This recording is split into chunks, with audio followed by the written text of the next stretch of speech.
Ака ман қисми дуюми клиптон да иштирок карда наметавонам. چی برم؟ آخه فن کردین مرا مبلغ من ندادین آخه اکه نه اینجا پروردگار 1,000 گردونه آمین. در آینده نقشه خیلی زیادن همه خلاصه گفت که اینستاگرام میکفونیم از من چرا رنجیده ای آیا مرا سنجیده ای با حله و نیرنگ خود عشق مرا سنجیده ای میگویند کتگی کردن را سر کرده اید.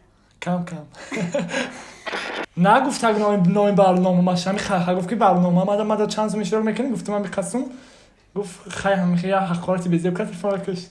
دوستان عزیز میخواهید که برنامه های میدانیانه را پیش از همه تماشا کنید پس در زیر آن همین ویدیو در کامنتری تلگرام کانال نعیم سیدعلی ذکر بید کرده شده است در اومده آبونه شوید و برنامه های ما را پیش از همه 2 روز پیش تماشا نمایید. سلام و درود میگویم به هر یک شما تماشابینان و مخلصان سامانه شیردل نعیم جان. برنامه میدانیانه را با زبیدالله زیمن رنجیده آغاز میکنه. بار دیگر خوش آمدید. سلامت باشید. اولا سلام و درودی صمیمانه خود رو به شما و بعدا به تمامی تماشابینان کانال شیردل نعیم جان میرسونم. تشکر زیاد که رد نکردید و مهمان برنامه ما شدید. سلامت باشید.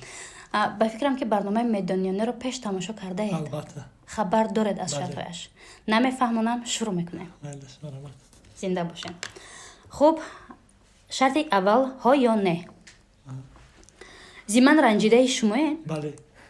خودتون میدونید زوزده اینستاگرام من؟ بله. وقتی شما رو مسخره میکنن زیق میشوین؟ نه.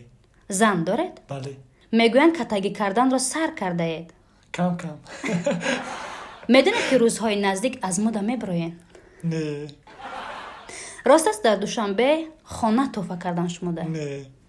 سرود خوانده میتونید؟ بله. دزدی کردن رو بس کردید؟ بله. راسته که زیمن رنجیده رو قسم 3 رو میبرورید؟ البته. عاشق شده اید؟ بله. میگویند شما آنقدر آدمی خوب نیستین، راست؟ نه. خودت بدونی که بچه خوشرویی؟ نه. خدمت حربی کرده اید؟ نه. یگان بر گفتگیانتونه که اینقدر شعر بسیار نخوان؟ بله. میدونید من شما را میبینم خنده میگیره. نه نمیدونم.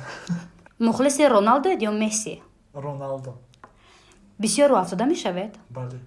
در کوچه ها میشناسن تو نه؟ بینهایت زیاد.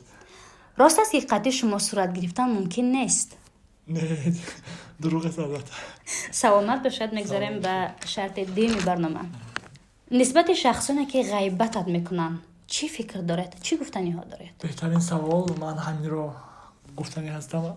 شخصا فکر شخصی من نفرانی که غیبت میکنن سخنهای قبه می نویسن آنها آداب و اخلاق و رفتار خودشون آن نشان میدن که ما آدابی ما میقدر است، رفتاری ما خیلی است، اخلاقی ما خیلی است و نفران آنی که سخن خوب می نویسن آنها یک معرفتی بلند دارن، یک تربیه خوب دارن. البته بهترین. سلامت باشین. سوال دیگر. زیمن رنجیده شعر کیست و چه خیلی در فکر شما مخصوص این شعر پیدا شد که زمزمه کنید؟ تشکر زیاد. بینید سوال خوب. این سوال امروز با من زیاد داده می شود. بله. قسم اولی شعر زیمن رنجیده از استاد عزیز سیدعلی نصفی است. بله. زیمن رنجیده سیاد هوشیمند خواهد شد و من در پیروی شعر استاد قسم دومش رو خودم ایجاد کردم که در بین یک شبانه روز 1.5 میلیون پلاس موتور گرفت. بله. انشالله قسم سومش در بنا نزدیک است. منظوری مردم. درباره خودتان کمک معلومات میدادید؟ من زبیدالله صمدزاده زاده اقامت کننده ناحیه رشت، یعنی حال دانشجو هستم، همچنین آموزگار هستم. بهترین. همزمان قدم های نخستین خود در شاهه سو بیزنس گذاشته شدم. بهترین سال تولد شما؟ 2002. بهترین. چی نقشه ها داره در آینده؟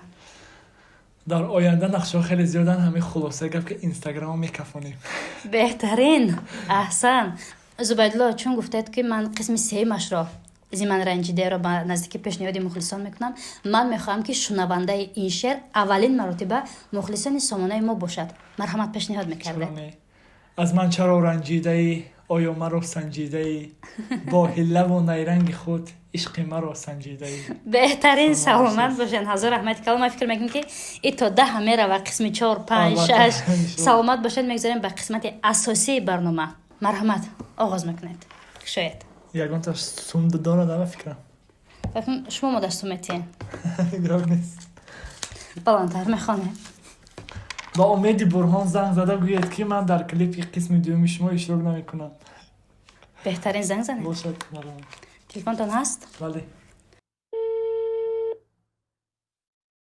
آو سلام علیکم. الو آو سلام علیکم. علیکم سلام. اکای امید جان سوزی سلامتیات خوبن تنجی خانه هم سوزن. من بیتر رنجیدم. زیبان نرنجید.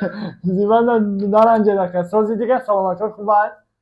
رحمت چیان داری کنو همه سوز اکای جان ما کمتر پرابلم دارم هم سومی مرانه نمیتینم سومی کلید ده. سومی کلیپا.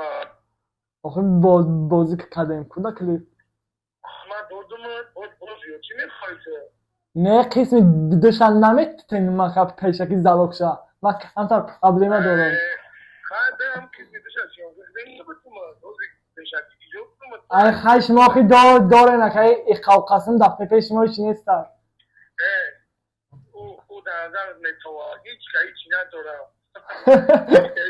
در نظر زبادلو جان از هم در چیان کم میکنیم همون روزی چیان کم اتما.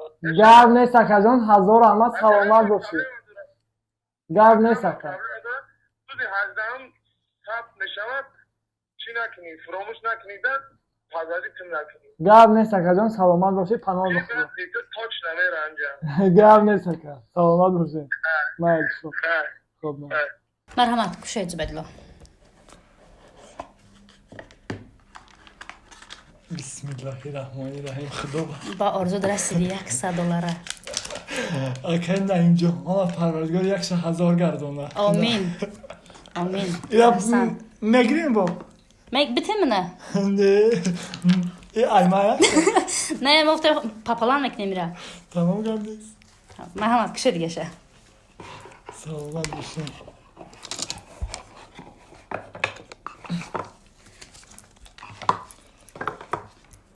شعر زیمان رنجیده رو خونید. بهترین. قسم یکش رو یا دویش رو کدامش الان بیشتر در مخلصان خیت شد. قسم دوش البته. مرحمت. زیمان رنجیده رنجیدنت آخر برای چیست؟ مرا سنجیده سنجیدنت آخر برای چیست؟ مگر باور نداری که تو را دارم در این دنیا؟ غم و درد دلت نالیدنت آخر برای چیست؟ بهترین. احسن. مرحمت دیگرش شد. با شهر دعوت زنگ زده گوید که من میخوام در توی ها با شما برآمد کنم.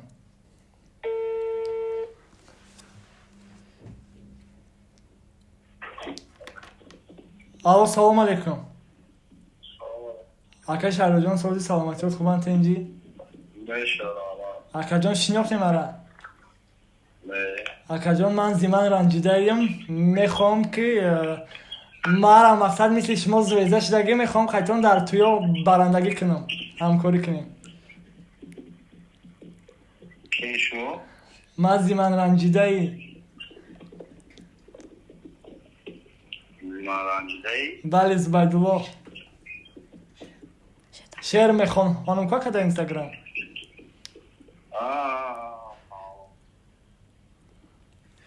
معلش کم نیست.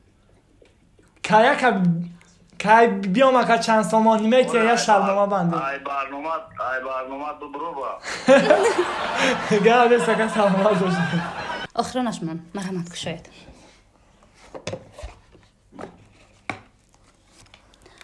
مرحمت. یگانه آرزوی شما در حیات. مرحمت. آرزوی من یگانه. آرزوی من این است که من که در دهات زندگی میکنم شرایطی فعالیتی من بینهایت مشکل است میخوام در دوشنبه صاحبی منزل استقامتی گردم آمده فعالیت خود رو در دوشنبه ادامه دهم. بهترین. سلامت باشین. یک بار دیگر خوش آمدید به برنامه. سلامت باشید. تشکر برای دعوت. زنده و سلامت باشید. برنامه پسند آمد؟ البته بینهایت برنامه زیبا. زنده و سلامت باشید. سلامت باشید. دوستان عزیز باور دارم که این برنامه به همه شما پسند می آید. تا برنامه‌های دیگر خیر. این بود صحبت آزاد در برنامه میدانیانه باز من رنجیده زبیدلوی صمدزاد. خیر.